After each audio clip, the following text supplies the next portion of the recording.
Welcome back to Film Buff Bros, and in this episode, we're going to review our favorite 1990s TV movies. Let's do it.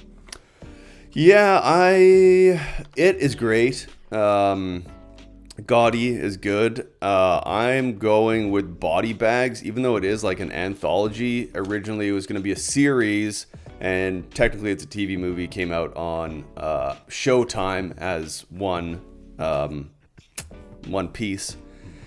And Stacy Keach is phenomenal in it. I didn't really like the end of that piece of the trilogy. But it's kind of silly, and I guess it works for. It's more of a comedy than it is a horror. That one, and then there's the one with the guy from American Werewolf in London is in it.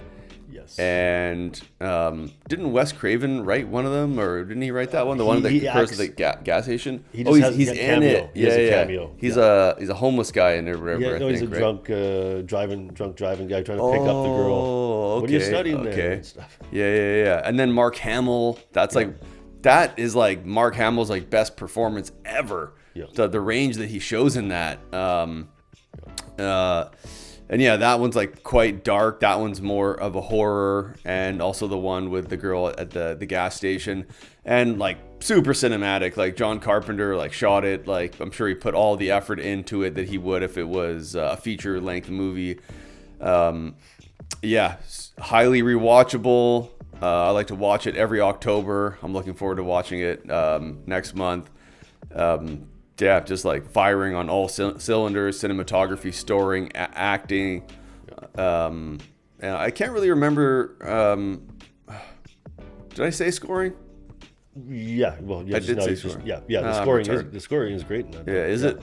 I can't remember. Yeah. I haven't watched it since last October, but I went with it because I wanted to go. I just Googled TV movies, and I was like, yeah, that's kind of like low hanging fruit. That would, I guess, be my number one.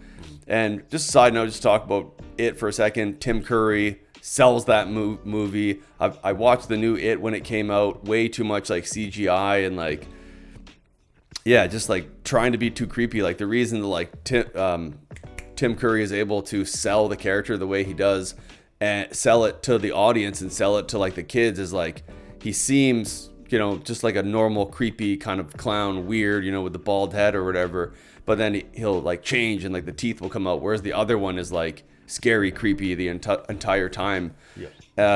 And then the original It has that carnival-esque scoring to it, like the bells or whatever, and the horns that's going on. And it's just, it's just balanced. Like when you just have like creepy the entire time, it's just flat. And those moments that are supposed to be more creepy, they have to sell it as like an action scene opposed to like something scary. So for me, It number one, number two, Body Bags. Yeah. See, Body Bags. No one ever talks about that film. Like when they say my favorite Carpenter films, they never mention that film. And I saw it just by accident, and immediately that first gas station thing reminded me of, because we worked at the gas station. Yeah. And it kind of like with the bays, mechanic bays. Yeah. Like always look at Chevron with the bricks on the bottom. Like I always watch that and like just think about the Chevron days. It's a cookie cutter like cutout. Like I imagine like that design was like something that you would probably see like all over America and Canada. Totally. And I think theirs was like reverse, whereas like at the one we worked at, the cash register area was at the left side of the bays. This one was at the right side. Yeah. No, I wish I could watch it the other way, try to flip it, but yeah, no. And Stacy Keach with the hair.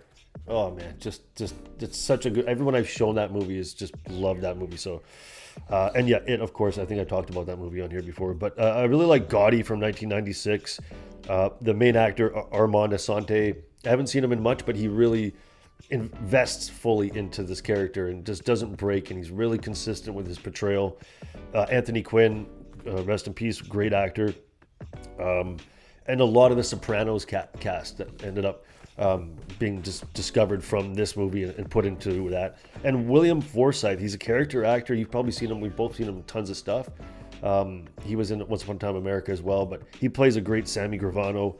And it's better than a TV movie. It's honestly shot like it's a big budget movie. It's so well shot, and there's so many locations and scenes and angles. Like it looks like it's a $20 million movie. Pacing, cinematography, fantastic. And again, it's a film where you know how it's going to end up, right? He's going to jail. But so it's more about the journey, not the destination. Same reason you can watch like Scarface over and over again, because the journey is just so much stuff happens. And about loyalty, trust, betrayal, greed. How he implicitly trusted Sammy Gravano would never ever snitch. And I think that's always an interesting subject. The score again, we talked about the last film, but the score again, just that's what's lacking, I think, sometimes with TV movies. Maybe they run out of money for the budget, but like the score is so pedestrian and just so it's not even in there very much. And when it does come in, you notice it because it's not evenly peppered out, and it sticks out like a sore thumb, and it just doesn't evoke any feelings or anything like that. So I would say I recommend Gotti, and there's another one called The Witness to the Mob, which I don't think that's a TV movie, but anyway, it's about Gotti as well, with Tom Sizemore playing Gotti, which I think he almost does a better Gotti. But yeah, highly recommend Gotti from 1996. Yeah, a couple things you said there that stuck out for me. And in an earlier episode that we just recorded, you're talking about how the scoring kind of like glues stuff together. You're talking about Once Upon a Time in America, and like having like the recurring theme, like Jaws, Star Wars, Platoon, having that recurring theme at the appropriate moments kind of helps like kind of glue the narrative together. And then another thing you said, which is somewhat related to this, is it's about the journey, not the destination. Right. And with so many movies nowadays, like whether the destination is a jump scare or a plot twist, like that is like the most important thing for them. I mean, M. Night Shyamalan is an example of that. Not saying all of his work is not good, but overly focusing on the destination of the story in a narrative is it just you only want to watch the movie once. And I think that's the opposite of scenes that are encapsulating in themselves. They could be a short film. That's sort of the opposite approach of it, is having all this stuff and the viewer's like, oh, where is this going, like that's, I'm sorry, like to me that's bad filmmaking. It's bad writing too, where it's like you have all these like different characters and you're like, oh, who did it? Who's the bad guy or whatever? Like, why am I being distracted with this character? Like, oh, hey, look, I made it really complicated and I distracted you with this character who had absolutely nothing to do with anything. And so many series have that like form of writing, on Netflix, Disney Plus, all those streaming platforms.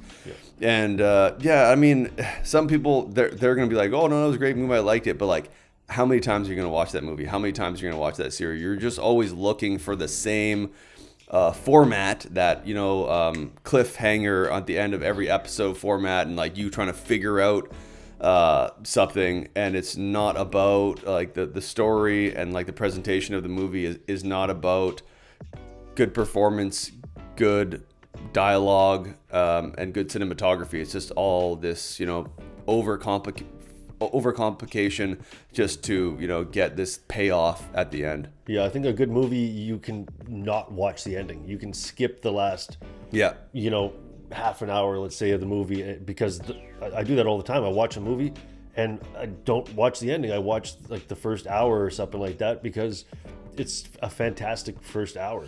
And so if it doesn't, I don't know, I guess everyone's different. They want the ending of the book, they want a payoff, but that's what David Lynch kind of taught me, and why I like his films, because he doesn't give you a payoff at the end. He gives you a payoff from the beginning all the way through, right? Most people's IQ is 100 or less. I mean, shoot, mine may even be less. But no, I don't know. I mean, there's stuff that's formulaic, because I think there's a lot of like good writing out there that is not terribly like high brow. Like I would even say American Psycho. I know I can go back to that, or even like Aliens. It's just yeah, pacing and interesting characters is huge. Yeah. You know, if you have like well-defined characters, that it's not just about like revealing something about them, not revealing something hidden from the audience about them. Like, you know, like I know we're totally going off track here, but Bill Paxton in Aliens, he has that arc. If you have characters like go through like a change based on like the events that are happening in the film, like that is kind of what, you know, can make an interesting character. For sure. Anyway, totally off track now. Thank you for watching all the way to the end. If you did, that's another episode of Film Buff Bros. The scotch has taken hold of me. Cheers. Tune in next week for another episode. Leave a comment down below to let us know what kind of movies you want us to review next. And as well, please subscribe, because then you'll be able to access all of our awesome content. And I'm pretty sure here somewhere is, I think it's the middle one, the playlist for all of our past episodes of Film Buff Bros. Appreciate you watching, guys.